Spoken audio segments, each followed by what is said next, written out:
జీవన మనుగడను నిర్దేశించే రాజ్యాంగాన్ని రచించి భారత జాతికి అంకితం చేసిన మహానుభావుడు డాక్టర్ బిఆర్ అంబేద్కర్ వారి 65వ వర్ధంతి సందర్భంగా వారి చిత్రపటాన్ని పుష్పమాలతో అలంకరించవలసిందిగా మాన్యశ్రీ నారా చంద్రబాబు నాయుడు గారిని సాదరంగా ఆహ్వానిస్తున్నా. జోహార్ డాక్టర్ బిఆర్ అంబేద్కర్, జోహార్ డాక్టర్ బిఆర్ అంబేద్కర్, జోహార్ doctor BR Ambedkar. Thank you sir.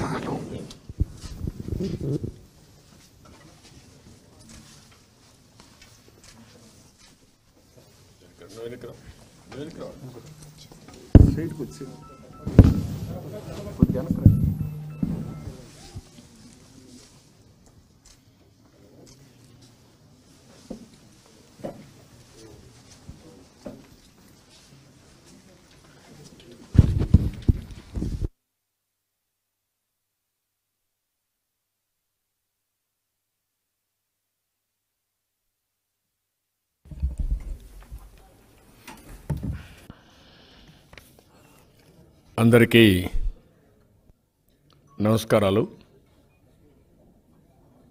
ఈరోజు డాక్టర్ అంబేద్కర్ 65వ వర్ధంతి. ఈ సందర్భంగా ఆయనకు ఘనమైన నివాళులర్పిస్తున్నాం. అదే సమయంలో తెలుగుదేశం పార్టీ పెట్టినప్పుడు మన నాయకుడు ఎన్టీ రామారావు గారు అంబేద్కర్ గారిని ఒక స్ఫూర్తిగా తీసుకుని ఆయన ఆశయాల కోసం రాజ్యాంగ స్ఫూర్తితో పనిచేస్తామని ఆ రోజు చెప్పి ముందుకు పోవడం జరిగింది.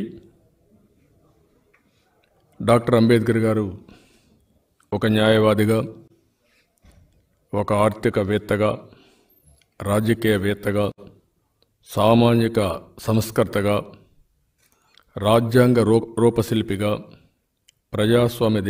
ప్రజాస్వామ్యవాదిగా దేశానికి ఎనలేని సేవలు అందించారు. ఆయన ముందు చూపుతో రాజ్యాంగాన్ని రాశారు. ఆయన రాసిన రాజ్యాంగం భారతదేశానికే కాకుండా ప్రపంచానికి కూడా ఒక ఆదర్శంగా నిలిచింది. అలాంటి దూరదృష్టి ఉన్నటువంటి భారతదేశ శిల్పి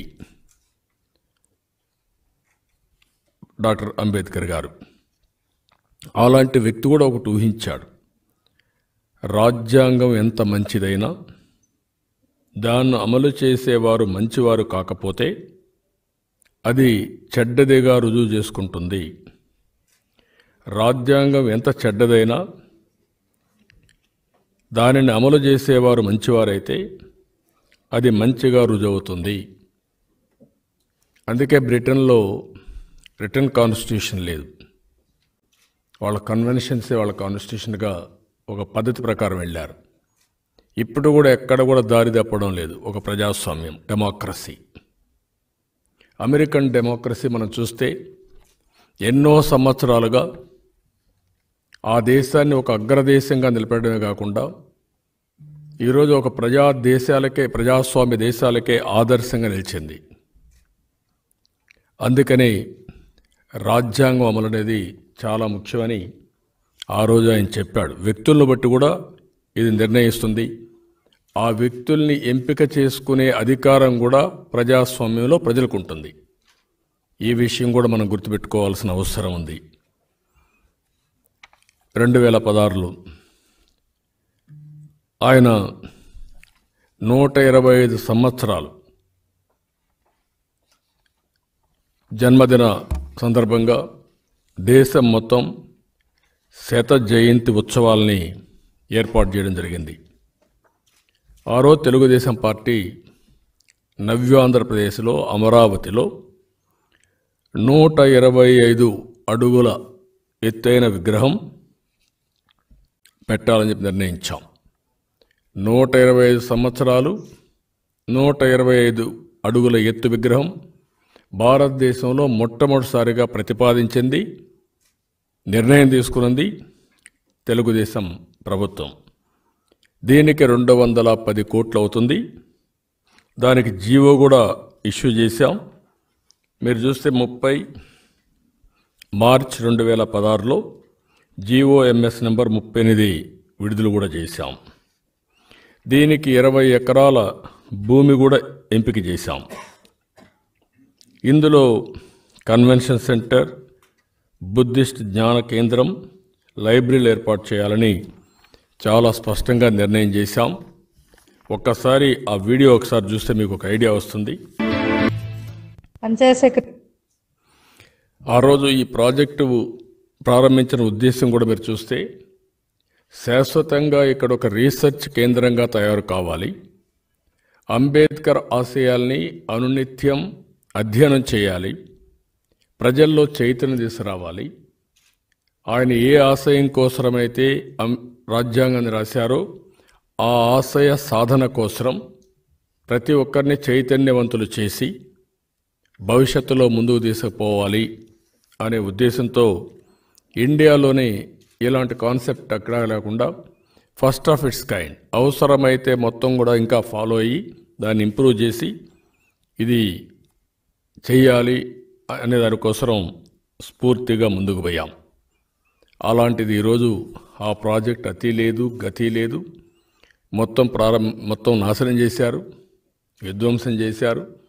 దీనికి అంబేద్కర్ పైన ఎంత అభిమానం ఉందో ఈ ప్రభుత్వానికి మనందరం కూడా అర్థం చేసుకోవాల్సిన అవసరం ఉంది. ఈ ప్రభుత్వం చిత్తశుద్ధి లేని ప్రభుత్వం. ఎవరైనా స్ఫూర్తిదాతలైనటువంటి అంబేద్కర్ కానీ, లేకుంటే గాంధీజీ కానీ, లేకుంటే గౌరవప్రదమైన వ్యక్తులకి గౌరవం ఇచ్చే తెలియని సంస్కారం లేని ప్రభుత్వం ఈ ప్రభుత్వం.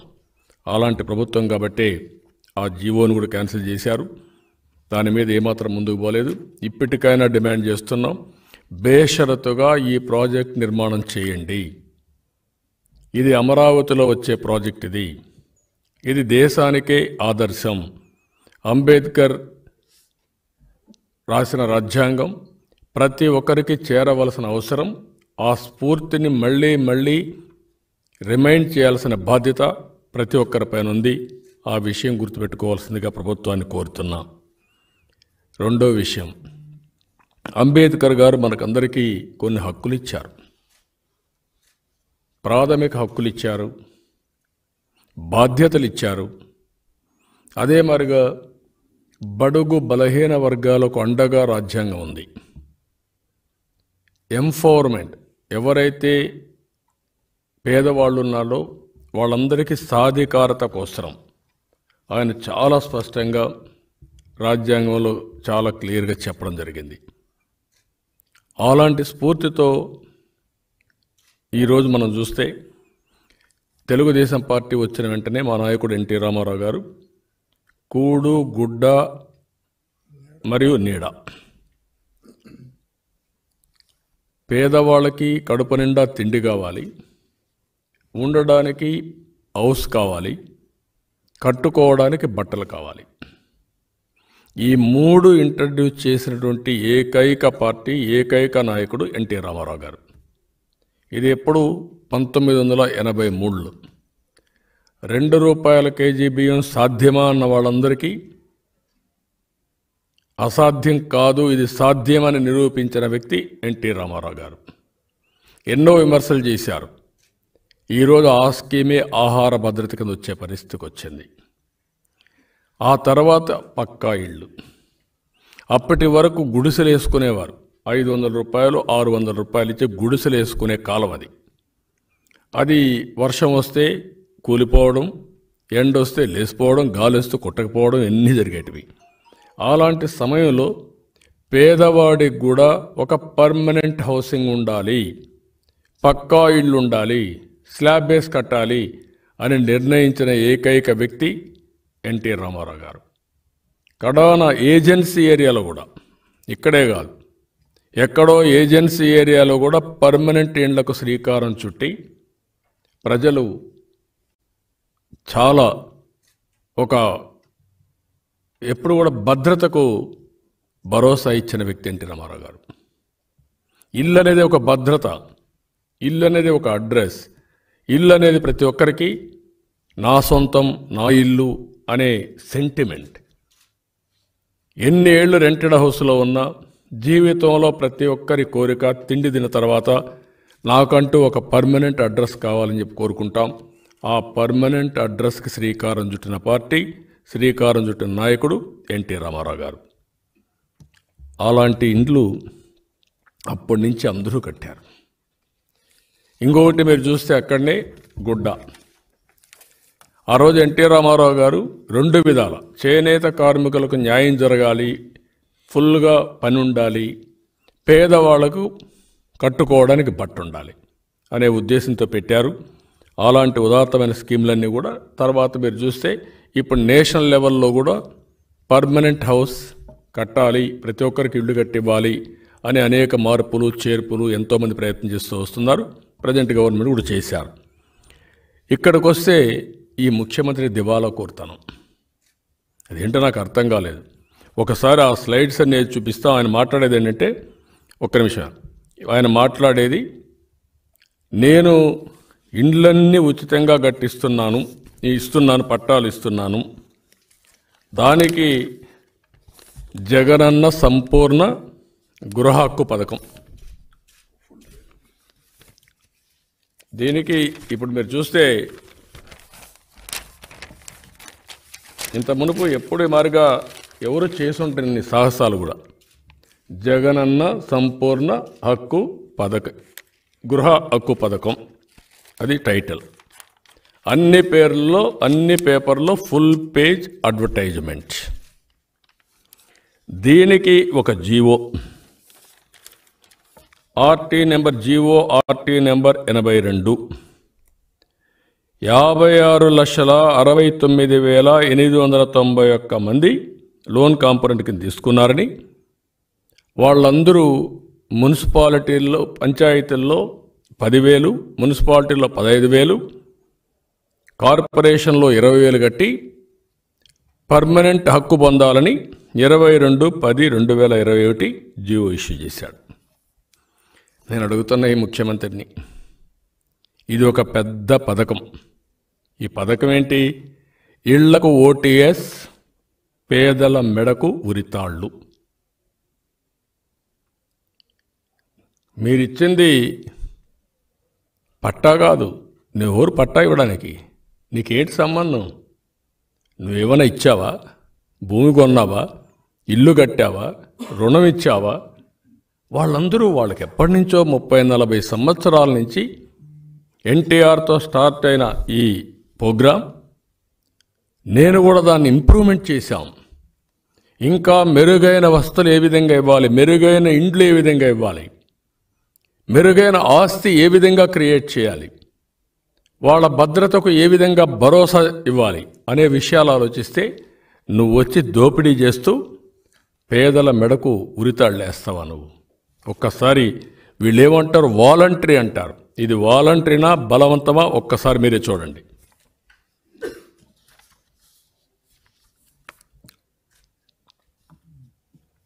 పంచాయత్ సెక్రటరీస్కి, విఆర్ఓస్కి, డిజిటల్ అసిస్టెంట్స్కి, ఇతర గ్రూప్ సభ్యులకి అందరికీ కూడా నమస్కారం. ఇప్పుడే జిల్లా కలెక్టర్ గారు టెలికాన్ఫరెన్స్ తీసుకోవడం జరిగింది. ప్రతి మండలానికి రోజుకి 100 అనేది టార్గెట్ ఇచ్చారు ఓటీఎస్ మీద. మనకి యావరేజ్గా ఒక సచివాలయం మనం 10 వేసుకుందాము, 17 సచివాలయాలు ఉన్నాయి. 10 చేసేటట్టుగా మనం ప్లాన్ చేసుకుంటే అట్లీస్ట్ మండల్ టార్గెట్ రీచ్ అవుతాము. అందరు సెక్రటరీస్ ఈరోజు అసలు కొంతమంది చేయలేదు, కొంతమంది బాగానే చేశారు, ఒక 4-5 కూడా చేశారు కొంతమంది సెక్రటరీలు అసలు ఒకటి కూడా చేయలేదు.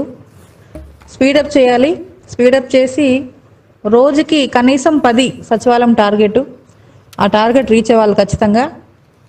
ఇంకా గవర్నమెంట్ బెనిఫిట్స్ అన్నీ కూడా ఆపుతామని ఏదో ఒక విధంగా మీరు నయానో భయానో వాళ్ళకి చెప్పి వసూలు చేయాలి. ముఖ్యంగా సర్పంచులు, ప్రజాప్రతినిధులు ఎవరైతే ఉన్నారో వాళ్ళ చేత ముందు కట్టించాలి. రేపు మార్నింగ్ నుంచి మీకు గంటకి మళ్ళీ రిపోర్ట్స్ పెడుతుంటాము, ఫోన్ చేస్తుంటాము మన ఆఫీస్ నుంచి. దయచేసి విఆర్ఓలు, డిజిటల్ అసిస్టెంట్లు మీరు కూడా మోటివేట్ చేయండి. ఎవరు వచ్చినా కూడా ఏ బెనిఫిట్ అయినా కూడా రెవెన్యూ సంబంధించి కావచ్చు, వెల్ఫేర్ స్కీమ్ కావచ్చు, వేరే పథకాలు కావచ్చు, వేరే సర్టిఫికేట్స్ కావచ్చు, అలాగే మనము పంచాయతీ నుంచి జామీన్ల కోసం వస్తుంటారు సెక్రటరీల దగ్గరికి, నో డ్యూ సర్టిఫికేట్ దేనికి వచ్చినా కూడా ముందు హౌసింగ్లో పెండింగ్ ఉంటే మటుకు చేయొద్దండి, వాళ్ళకి పక్కకు పెట్టండి. సో ఓన్లీ ఓటీఎస్ మీద అడుగుతున్నాం కాబట్టి కంప్లీట్ ఫోకస్ దాని మీదే పెట్టండి.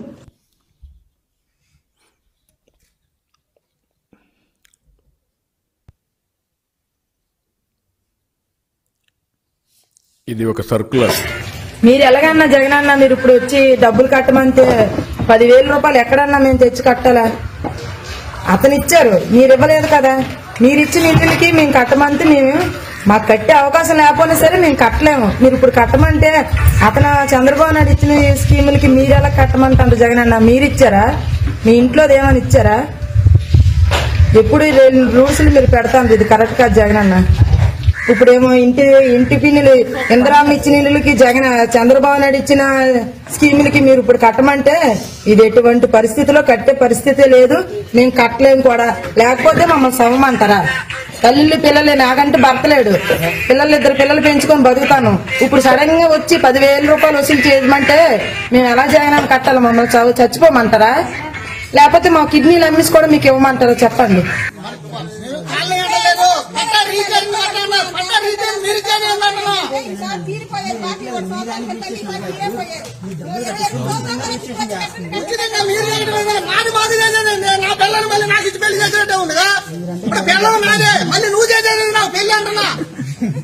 భయపెట్టారు, కట్టిస్తామండి ఒకసారి అన్ని డబ్బులు అంతా అంటారని. పిల్లడికి బాగాలేదు, ఆ డబ్బులు అవి ఉంచుకొని ఇల్లు బాగా చేయించుకుందామని పొదుపు తీసుకోండి అని చెప్పాను. అంటే ఆ డబ్బులు 60,000 ఒకసారి 50,000 చెప్తారు, ఇల్లు చేస్తారు, రిజిస్ట్రేషన్ అవుతుంది, నీ ఓళ్ళ పేరు ఉన్నది అది అవుతుంది అన్నారు. 20 తెచ్చుకొని 15,000 కట్టా అని అన్నారండి. కట్టాను నిన్న.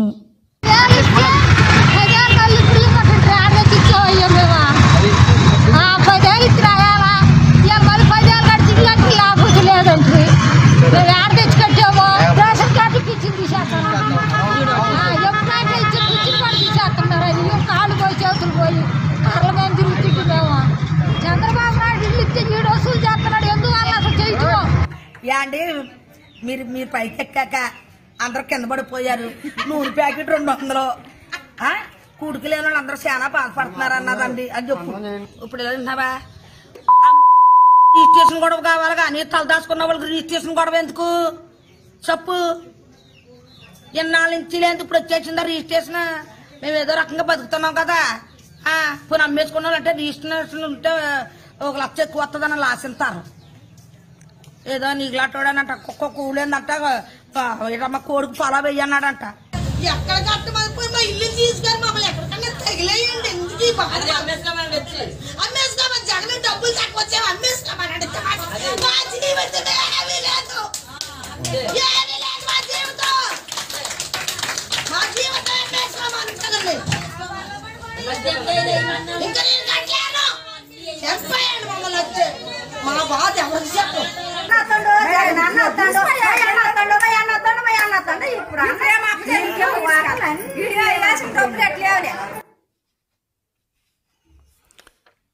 మీరు చూసినప్పుడు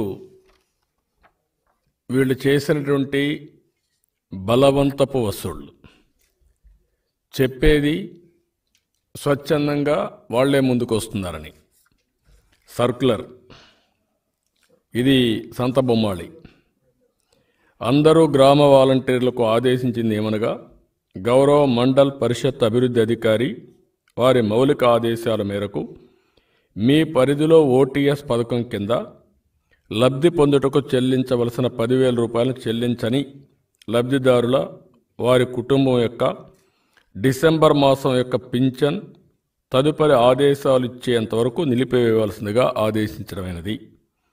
ఈ ఆదేశాలను ఎవరైనా ఉల్లంఘించినట్టు అయితే సదరు వాలంటీర్లపై కఠిన చర్యలు తీసుకోవడమే కాకుండా సదరు మొత్తం వసూలుకు మిమ్మల్ని పూర్తి బాధ్యులుగా చేయబడును. వారి కుటుంబీకుల పింఛన్ నెంబర్లు, రైస్ కార్డ్ నెంబర్లు, వారి కుటుంబంలో ఎవరైనా ప్రభుత్వ ఉద్యోగి గారి వాలంటీర్లు కానీ ఉన్నడలా వారి వివరములు పింఛన్ సొమ్ము తీసుకున్నట్టుకు వచ్చినప్పుడు మీ డిజిటల్ అసిస్టెంట్కు తప్పక అందజేయవలను. దీన్ని ఏమంటారండి? సాక్షి గుమస్తాను అడుగుతున్నా. ఒక ఆయన మాట్లాడుతూ ఉంటాడు అర్థం కాని భాషలో, విజయనగరంలో. ఆయన అడుగుతున్నా ఏమంటారు దీన్ని? ఇవన్నీ ఉంటే మీరు కేసులు పెడతారా మా మీద? అంటే ప్రజాస్వామ్యంలో నువ్విచ్చిన హక్కు కాదు ఇది, అంబేద్కర్ ఇచ్చిన హక్కు ఇది. స్వాతంత్రం కోసం పోరాడినటువంటి త్యాగధనులు సంపాదించిన హక్కు ఇది. మీరిచ్చేదేంటి? నువ్వు కేసు పెట్టేదేంటి? ఎవడి మీద పెడతావు? నీ మీద కేసు పెట్టాలా? చీటింగ్ కేసు నీ మీద పెట్టాలా? 420 కేసు నీ మీద పెట్టాలా? ఏం చెప్పారు ఆ రోజు ఎన్నికల ముందు? ఆ వీడియో ఉందా? ఎన్నికల ముందు ఏం చెప్పారు? మాట చెప్తా ఉన్నాను, రేపొద్దున దేవుడు ఆశీర్వదించి మీ అందరి చల్లని దీవెనతో రేపొద్దున మనందరి ప్రభుత్వం అధికారంలోకి వచ్చిన తర్వాత జగన్ అనే నేను మీ అందరితో ఇవాళ మాటిస్తా ఉన్నాను.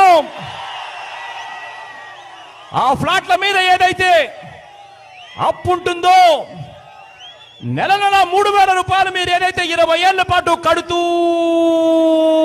పోవాలో ఆ మొత్తం డబ్బంతా మాఫీ చేసేస్తాను అని చెప్పి మీ అందరికీ కూడా హామీ ఇస్తా ఉన్నా.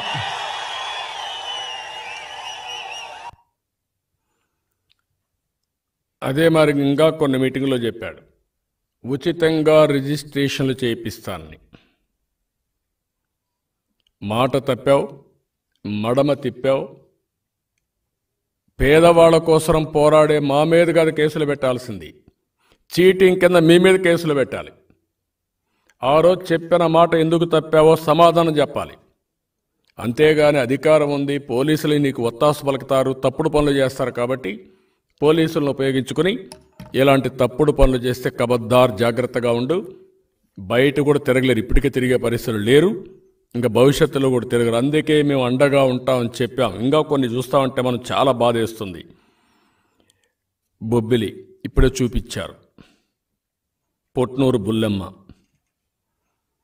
వాళ్ళ అబ్బాయికి ఆరోగ్యం బాగాలేదు, విశాఖపట్నం తీసుకుపోవాలంటే ఒక 15,000 రూపాయలు అప్పు తీసుకున్నారు. జగన్ రెడ్డి చెప్పిన విషయాలన్నీ బూటకమని ఇక్కడ అర్థమైపోయింది. నేను అందరికీ ఉచితంగా వైద్యం, భరోసా, దానికి కూడా ఇంకొక కేసు పెట్టాలి పైన, డబుల్ చీటింగ్. వాళ్ళు 15,000 రూపాయలు ఆ మెంబర్తో ఉండేవాళ్ళు లోన్ తీసుకుంటే ఆ 15,000 బలవంతంగా మీరు కట్టించుకుంటారా? ఆ బాబు ఆరోగ్యం ఏం కావాలి? మీకు మానవత్వం ఉందా? మీరు మనుషులేనా? మీరు పశువుల కంటే రాక్షసుల కంటే ఈనంగా తయారైపోయారు. మిమ్మల్ని ఏ మాట అనాలో నాకైతే అర్థం కావడం లేదు. అందుకే ఆ అమ్మాయికి హామీ ఇస్తున్న మా పార్టీ వాళ్ళకి చెప్తాం, ఆ అబ్బాయికి ఏదైనా ఆరోగ్య ఖర్చులన్నీ తెలుగుదేశం పార్టీ భరిస్తుంది. తప్పకుండా విశాఖపట్నం తీసుకెళ్ళి ఆ అబ్బాయికి ఆరోగ్యం బాగయ్యే వరకు ఎంత ఖర్చు అయినా ఖర్చు పెట్టి మళ్ళీ ఇంటికి పంపించే బాధ్యత పార్టీ తీసుకుంటాం. పులిచెంతల ప్రాజెక్టు కోసం ఇళ్ళు, పొలాలు, స్థలాలు వదులుకున్నటువంటి దాతలు పునరావాస కాలనీలు కడితే దానికి ఇప్పుడు డబ్బులు కట్టమంటున్నాం. ఇది ఎక్కడ చూద్దాం అండి? దానికి కూడా ఓటీఎస్ కట్టాలా నీకు? ఇంకో పక్క నెల్లూరు జిల్లా బాలాయపల్లి మండలం ప్రతి వాలంటీర్ రోజు కనీసం ఒక్కరితో అయినా ఓటీఎస్ కట్టించాల్సిందని జేసీ విదేహ్ కరే హెచ్చరించారు. వార్నింగ్లు, టెలికాన్ఫరెన్సులు, బలవంతపు వసూళ్లు, టార్గెట్స్. ఏమనుకుంటున్నారు మీరు? ఎక్కడికి పోదాం అనుకుంటున్నారు? ప్రకాశం జిల్లా ఒంగోలులో టీసీఎస్ సొమ్ము కోసం డాక్రా మహిళల పొదుపు ఖాతాల నుండి సొమ్ము విత్డ్రా చేసేలా బలవంతంగా తీర్మానాలు. అంటే ప్రభుత్వమే కాల్ మనీ ఎంకరేజ్ చేస్తూ ఉంది పేదవాళ్ళ పట్ల. అందుకే నేను చెప్పాను, ఇది నథింగ్ బట్ కాల్ మనీ. ఒకసారి తీసుకున్నాక పేదవాళ్ళకి ఆదాయం లేదు, కరోనా వచ్చింది, వచ్చే ఆదాయం కూడా లేదు, అప్పుల పాలైపోయారు. రైతులు 96% మన రాష్ట్రంలో అప్పుల పాలైపోయి ఉన్నారు. అలాంటి సందర్భంలో డాక్రా మహిళల దగ్గర బలవంతంగా లోన్ ఇప్పిస్తే ఈ పేదవాళ్ళు కట్టే శక్తి వాళ్ళకి ఎక్కడుంది? ఎందుకు కట్టాలా? నేను అడిగే స్ట్రైట్ క్వశ్చన్ నేను ఒకటి అడుగుతున్నాను, ఎందుకు కట్టాలి ఆ పేదవాళ్ళు? మీకేం సంబంధం? కర్నూలు జిల్లా ఆత్మకూరు మండలం ఎంపీడీఓ సచివాలయం సిబ్బందితో మాట్లాడుతూ ఇప్పుడు నేను చూపించాం, అది దినానికి 10 ఇవ్వకపోతే సర్టిఫికెట్స్ ఇవ్వద్దంటుంది మహాతల్లి. గవర్నమెంటే పనిచేయొద్దంటుంది. అంటే ఇవన్నీ అతిక్రమించడమే. గుర్తుపెట్టుకోండి, చట్ట వ్యతిరేక కార్యక్రమాలు. Be careful. ఏవైతే రిజిస్ట్రేషన్ జరుగుతున్నాయో ఇవన్నీ కూడా సచివాలయం చేసేది కూడా ఇల్లీగల్. నేను చాలా స్పష్టంగా చెప్తున్నా, రిజిస్ట్రేషన్ చేసే అధికారం రిజిస్ట్రార్స్కే ఉంది. నీ ఇష్ట ప్రకారం చట్టం జగన్మోహన్ రెడ్డి తాడేపల్లి ప్యాలెస్లో చేయడానికి కాదు. ఆ విషయం మీరు గుర్తుపెట్టుకోవాలి. ఎవడండి మీరు చేయడానికి? దానికి మళ్ళా ఆ స్టాంప్ పేపర్స్ మీ కలర్లు. ఎక్కడికి పోతున్నారు? ఉన్మాదానికి పరాకాష్ట, బాధ, ఆవేదన, ఇవన్నీ గుర్తుపెట్టుకోవాల్సిన అవసరం ఉంది. తూర్పుగోదావరి జిల్లా కలెక్టర్ ఓటీఎస్ టార్గెట్లు పూర్తి చేయాలని చెప్పాడు కాబట్టి మున్సిపల్ కమిషనర్లు, ఎంపీడీఓలు, సచివాలయ ఉద్యోగులు పరిగెత్తు తప్పుడు కేసులు పెట్టే పరిస్థితికి వచ్చారు. ఎస్పీ దగ్గర నుంచి అందరూ కబద్దార్, జాగ్రత్తగా ఉండండి. ఈరోజు మీరు చేసే పనులే మీ పాలిట శాపంగా మారతాయి. పేదవాళ్లకు ఉరితాళ్ళు వేయాలనుకుంటున్నారు, ఆ ఉరితాళ్లు మీ మడగబడే పరిస్థితి వస్తుంది అని హెచ్చరిస్తున్నా.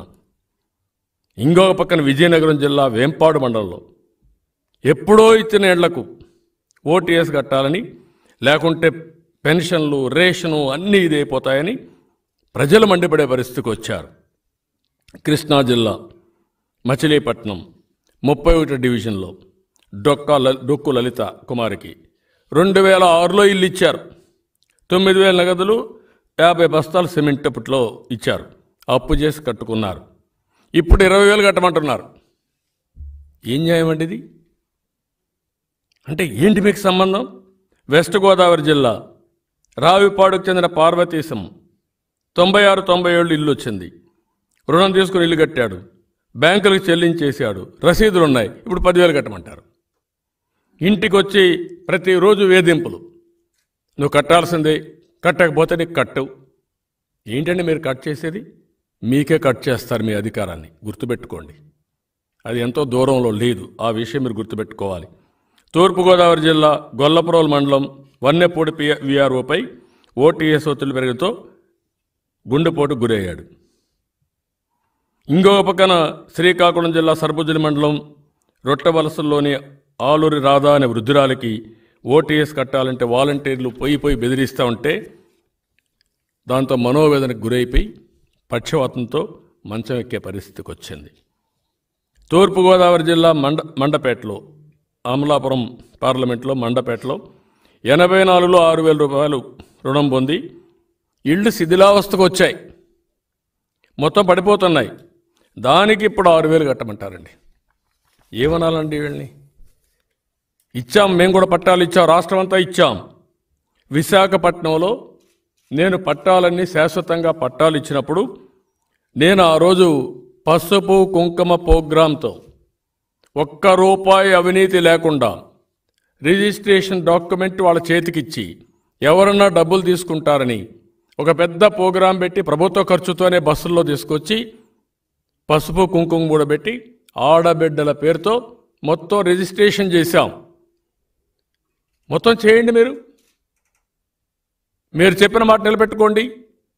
అంతేగాని ఓట్ల కోసం మాటలు, హామీలు, ఓట్లు అయిపోయిన తర్వాత వాళ్ళ పట్ల ఇంత దారుణంగా ప్రవర్తించడం అనేది చాలా దారుణం. ఇది ఒకప్పుడు ఇండ్లన్నీ కూలిపోయినాయి, ఎప్పుడో 83లో కట్టాం ఇండ్లు. ఆ ఇండ్లన్నీ కొన్ని శిథిలావస్థకు వచ్చాయి, రిపేర్లకు వచ్చాయి, నివాస యోగ్యంగా కూడా ఉన్నారు. అప్పట్లో మేమంతా కూడా ఆలోచించి కనీసం అలాంటి ఇండ్లు ఉంటే ఒక 10,000 రూపాయలు ప్రతి ఒక్క ఇంటికి ఆర్థిక సహాయం చేసి రిపేర్కి ఇచ్చాం. నీకు శక్తి ఉంటే ఒక 25,000 ఫ్రీగా రిజిస్ట్రేషన్ చేసి ఇంటింటి పోయి, అంతేగా నీ ఇష్ట ప్రకారం ఇవన్నీ చేస్తామని చెప్పి మాట్లాడే పరిస్థితికి వస్తున్నారంటే కాకినాడలో డిసెంబర్ 1న 2 టీడీపీ కార్పొరేటర్లపైన, మరో 10 మంది టీడీపీ నాయకులపైన సెక్షన్ 353, 109 కింద కేసులు నమోదు చేస్తారా మీరు? FIR number 262/2021 Kakinada port police station. నేను అడుగుతున్న పోలీసుని, ఏంటి ఈ కండ కావరం ఏంటి? మీకు కళ్ళు కనపడకుండా పనిచేయడం ఏంటి? ఇది ది రైట్ వే? ప్రజాస్వామ్యంలో అడిగే హక్కు మాకు లేదా? నిలదీసే హక్కు మాకు లేదా? ఒక రాజకీయ పక్షంగా మీరివల, పోలీసులు ఇవ్వాల ఈ అధికారం. నేను కూడా 14 ఏళ్ళు ముఖ్యమంత్రిగా చేశా. 40 ఏళ్ల తెలుగుదేశం పార్టీ మీరు మాకు రూల్స్ చెప్తారా? మీ డ్యూటీ ఏంటి? చట్టాన్ని అమలు చేయడం, చట్టాన్ని మీ చేతల్లోకి తీసుకోవడం కాదని హెచ్చరిస్తున్నా. ఈ రోజు ఉంది, రేపు ఉంది, ఎల్లుండుంది. గుర్తుపెట్టుకోండి ఈ విషయం. ఈరోజుతోనే అయిపోదు.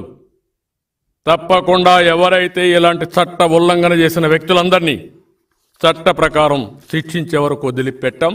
ఈ విషయం గుర్తుపెట్టుకోమని మరొక్కసారి హెచ్చరిస్తున్నా. మీ కేసులకు భయపడి ప్రజా పోరాటాలు చేయకుండా ఉండం. ఆ దీనావస్థ చూశారు ఆ మహిళలు, వాళ్ళ కళ్ళల్లో బాధ చూశారు, వాళ్ళ చూస్తే పేదరికం చూశారు, మంచం పట్టారు, కొంతమంది చనిపోయారు. ఎవరు కారణం? ఇది ప్రభుత్వ హత్యలు కాకపోతే ఏంటి? పేదల పట్ల మీరు ఇంత వివక్షతన. ఓటీఎస్ ఇండ్లకు ఓటీఎస్ అంట, పేదల మెడలకు ఉరితాళ్ళు వేస్తారా మీరు? చాలామంది దిగులు పడిపోయారు. ఒక పక్క కేసుల భయం, ఒక పక్క ఇచ్చే సంక్షేమ కార్యక్రమాలు, లేకపోతే సర్టిఫికెట్లు ఇవ్వరని ఈ వేధింపులతో సతమతమయ్యే పరిస్థితి వచ్చింది. ఒకవేళ తెలుగుదేశం పార్టీ కానీ మిగిలిన పార్టీలు రోడ్డు మీదకి వచ్చి ఇది తప్పు అని అడిగితే వాళ్ళ మీద కేసులు పెడతారా? ఎంత ధైర్యం అండి మీకు? ఇది చాలా దుర్మార్గమైన కార్యక్రమం. దీన్ని చాలా గట్టిగా మేము కండెమ్ చేస్తున్నాం. నేను టిట్కో ఇళ్ళు ఇచ్చాను, గవర్నమెంట్ ఆఫ్ ఇండియా 1,50,000 ఇచ్చారు. నేను ఆలోచించాను, ఈ పేదవాళ్ళ పట్ల కనికరం ఉండాలి, డబ్బులున్న వాళ్ళకి ఇళ్ళు వస్తున్నాయి, పేదవాళ్ళు సరిగ్గా కట్టుకోలేకపోతున్నారని ప్రపంచంలోనే అత్యున్నతమైన టెక్నాలజీ షేర్ వాల్ టెక్నాలజీ, దాంతో ఇళ్ళు నిర్మాణం చేశాం. ఇటుకలతో కాకుండా కాంక్రీట్ స్టీల్తోనే కాలమ్స్ వేసి బ్యూటిఫుల్ హౌస్కి శ్రీకారం చుట్టాం. One of the best layout. ఏవైతే ఆ రోజు ఇల్లు కట్టిన దాంట్లో మీరు చూస్తే బ్యూటిఫుల్గా లేఅవుట్ వేసి, ఆ లేఅవుట్లో కూడా 40 అడుగులు ఇంటర్నల్ రోడ్స్, మెయిన్ రోడ్స్ అని 60 అడుగులతో కట్టాం. గేటెడ్ కమ్యూనిటీ, మధ్యతరగతి, అప్పర్ మిడిల్ క్లాస్కి ఏ ఇళ్ళు అయితే కట్టుకుంటారో అలాంటి స్టాండర్డ్స్తో ఇళ్ళు కట్టాం. సెరామిక్ టైల్స్తో బాత్రూమ్లు పెట్టాం, ఫ్లోరింగ్ కూడా టైల్స్ వేసాం, గ్రనైట్ ప్లాట్ఫామ్ పెట్టి కిచెన్ కట్టాం. అదే మరిగా డోర్స్ కానీ విండోస్ కానీ అంత మురుపు వరస్ట్గా ఉంటే అలాంటివన్నీ డోర్స్ కిటికీలు అన్నిటికీ మెరుగైనటువంటి కలపతో బెస్ట్ వుడ్ తీసుకొచ్చి పెట్టాం. రోడ్లు, డ్రైనేజ్, ఎలక్ట్రిసిటీ అన్ని సదుపాయాలు ఇచ్చాం. ప్లే గ్రౌండ్స్ పెట్టాం, పార్కులు పెట్టాం, ఇంకోపై అక్కడనే ఎలిమెంటరీ స్కూల్స్ పెట్టాం, ఆరోగ్య కేంద్రాలు పెట్టాం, ఇంకోపై కమ్యూనిటీ హాల్స్ పెట్టాం, షాపింగ్ మాల్స్ పెట్టాం. ఒక బెస్ట్ కాన్సెప్ట్తో పేదవాళ్ళకి ఇళ్ళు కడితే ఏం చేశారంటే మీరు ఉచితంగా ఇస్తామని మీరే చెప్పారు కదా. ఇప్పుడు ఏం చేశారు? 2,65,000 ఇండ్లకు శ్రీకారం చుడితే ఇప్పటికి 3 ఏళ్ళు అవుతా ఉంది. ఇంక 4 రోజులు పోతే మీరు ఇంటికి పోతారు, మిమ్మల్ని సాగనంపుతారు. ఇచ్చారా మీరు? ఆ ఇళ్ళు నివాసయోగ్యంగా ఉంటాయా? ఏదైనా ఆస్తి సరిగా ఆస్తిని కానీ మెయింటైన్ చేయకపోతే అవి ఏమవుతాయండి? నేను అడుగుతున్నా. తుప్పి పట్టిపోతాయి, పనికి రాకుండా పోతాయి. అదే జరుగుతూ ఉంది. మొన్నటి వరకు కరోనా సెంటర్స్కి ఉపయోగించారు పేషెంట్ల కోసం, మొన్న వరద బాధితుల కోసం ఉపయోగించారు. దీనికే పనిచేస్తున్నాయి ఇవన్నీ. చాలా దుర్మార్గం. దీన్ని చాలా తీవ్రంగా ఖండిస్తున్నాం. ఇమ్మీడియట్గా అందరికీ ఉచితంగా ఇళ్ళు పట్టాలు ఇవ్వండి, రిజిస్ట్రేషన్ ఇవ్వండి. మీరు ఇవ్వకపోతే బలవంతంగా డబ్బులు వసూలు చేస్తే కూడా ఆ ఇండ్లకు ఏమాత్రం కూడా లాభం లేదు. మీరు లోన్స్ పెట్టినా తెలుగుదేశం పార్టీ వస్తానే ఉచితంగా ఇళ్ళన్నీ రిజిస్ట్రేషన్ చేయిస్తామని మరొక్కసారి హెచ్చరిస్తున్నా. ప్రజలందరినీ కోరుతున్నా, సహాయ నిరాకరణకు ముందుకు రండి. తెలుగుదేశం పార్టీ మీకు అండగా ఉంటాం. మిగిలిన రాజకీయ పార్టీలు కూడా చాలా పార్టీలు చూశాను, వాళ్ళు కూడా మాట్లాడుతున్నారు, అందరూ కూడా అండగా ఉంటారు. ఎక్సెప్ట్ వైఎస్ఆర్ కాంగ్రెస్ పార్టీ తప్ప అన్ని రాజకీయ పార్టీలు మీ చర్యను వ్యతిరేకిస్తున్నారు. ఈ విషయం మీరు గుర్తుపెట్టుకోవాలి. మీరు ఇదే పందాతో ముందుకు పోతే మాత్రం పేదవాళ్ల ద్రోహిగా వైఎస్ఆర్ కాంగ్రెస్ పార్టీ మిగిలిపోతుంది. పేదల పొట్టగొట్టద్దండి. వాళ్ళ పొట్టగొట్టిగానే వాళ్ళని హింస పెడితే ఆ గోడు మీకు తగులుకుంటుంది. ఆ విషయం మీరు గుర్తుపెట్టుకోండి. ఏదో మమ్మల్ని విమర్శిస్తే మీకేదో పెద్ద ఇది వస్తుందంటున్నారు. ఇది చాలా స్పష్టంగా గుర్తుపెట్టుకోవాలి. ఈరోజు పేదవాళ్ళని, పేదరికాన్ని అవమానిస్తే అది అంబేద్కర్ గారిని అవమానించినట్టే. ఆ మహనీయుడు అందుకే రాజ్యాంగాన్ని దూరదృష్టిలో పెట్టుకుని చాలా స్పష్టంగా చాలా విషయాలు పొందుపరిచారు. అందరి పాలకుల యొక్క ధ్యేయం రాజ్యాంగ స్ఫూర్తితో పనిచేస్తూ ప్రతి ఒక్క బడుగు బలహీన వర్గాల్ని సాధికారత సాధించే వరకు, ఆర్థికంగా, రాజకీయంగా, సామాజికంగా వాళ్ళు పైకొచ్చే వరకు, ఆర్థిక అసమానతలు తగ్గే వరకు వాళ్ళకు అండగా ఉండవలసిన బాధ్యత మనందరిపైన ఉంది. దానికి కట్టుబడి ఉంటామని, అదే మాదిరిగా అంబేద్కర్ గారు రాసినట్టు రాజ్యాంగాన్ని స్ఫూర్తిగా తీసుకొని అందరూ ముందుకు పోవాలని, ఇది ఈ గవర్నమెంట్ ఇచ్చే హక్కు కాదు, అంబేద్కర్ మనకి ఇచ్చినటువంటి హక్కు. ఇది మనందరం కూడా గుర్తుపెట్టుకొని ప్రభుత్వాన్ని ఎక్కడికక్కడ ఎండగట్టాల్సిందిగా, ఎవరైతే ఈరోజు సమాజంలో ఉండే ప్రతి ఒక్కరిని కోరుతున్నా, ఇంటలెక్చువల్స్ని కోరుతున్నా, సామాజిక కార్యకర్తలను కోరుతున్నా, ఎన్జిఓస్ను కోరుతున్నా, పేదల పట్ల కనికరం ఉండే రాజకీయ పార్టీలను కోరుతున్నా, అందరం కలిసి పేదవాళ్ళకు అండగా ఉండాలని మరొక్కసారి పిలిపిస్తూ, మీ కేసులు మమ్మల్ని ఏం చేయలేవు, అందుకే ఈరోజే ప్రారంభించాం. అంబేద్కర్ వర్ధంతి సందర్భంగా 65వ సంవత్సరం ఈ సందర్భంగా ప్రారంభించిన ఈ కార్యక్రమం లాజికల్గా తీసుకుపోయే వరకు పేదవాళ్ళకి అండగా నిలబడతామని మరొక్కసారి తెలియజేసుకుంటూ అందరికీ నమస్కారాలు.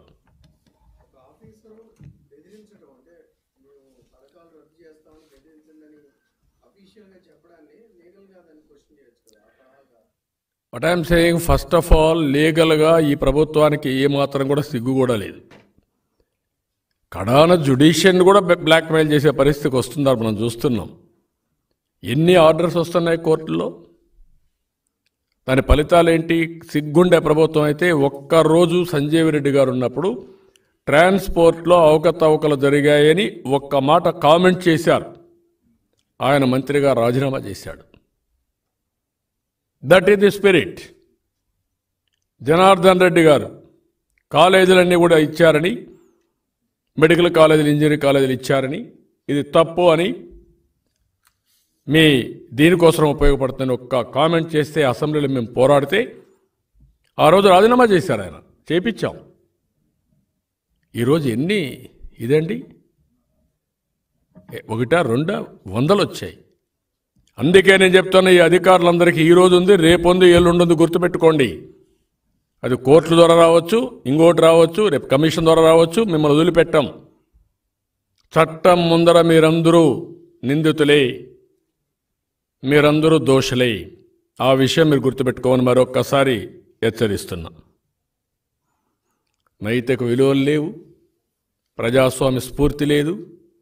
ఈ రాష్ట్రంలో ఒక విషయం చెప్పాలంటే, విలువలు లేని వ్యక్తులు, నేరస్తులు, కరుడుగట్టిన నేరస్తులు, ముఠా నాయకులు, వీళ్ళకి డబ్బులు వచ్చింది, సంపాదించారు అక్రమంగా.